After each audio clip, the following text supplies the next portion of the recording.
தமிழுக்கு ஆதரவாக இருப்பது போல ஒரு கொள்கை பிரகடனத்தை வெளியிட்டுவிட்டு இன்று தமிழ் மீடியமாக படிக்கின்ற குழந்தைகளுடைய எண்ணிக்கை வருடா வருடம் குறைந்து வருகிறது என்கின்றதை வசதியாக மறைக்கிறார்கள்.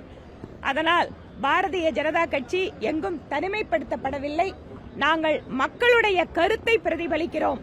ஆக மக்களுடைய ஆதரவு பெறுகின்ற இந்த சூழலில் இப்போது இங்கிருக்கின்ற மாநில அரசு மற்ற இருக்கின்ற எல்லா பிரச்சனைகளையும் மறைத்து வைத்துவிட்டு மொழி பிரச்சனை தான் முக்கியமான பிரச்சனை என்பது போல மாநிலத்தினுடைய முதலமைச்சர் அத்தனை பிரச்சனைகளையும் திசை திருப்புவதற்கு இதை ஏற்பாடு செய்து கொண்டிருக்கிறார்.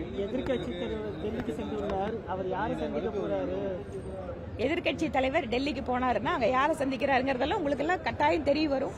அதெல்லாம் நீங்க எல்லாம் பார்த்துட்டு தான் இருக்கிறீங்க. இது தொடர்பா நாங்க என்ன சொல்றோம்? அமித்ஷா அவர்களை சந்திக்க இருப்பதாக தகவல் மேடம்.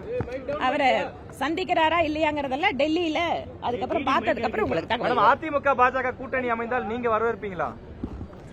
பாரதிய ஜனதா கட்சியினுடைய நிலைப்பாடு என்பது கூட்டணி விவகாரங்களை பொறுத்தவரை மத்திய தலைமை ஏற்பாடு செய்வது. அவர்களுடைய முடிவு என்பது எல்லாரும் தமிழ்நாட்டில் ஏற்றுக்கணும், அவ்வளவுதான்.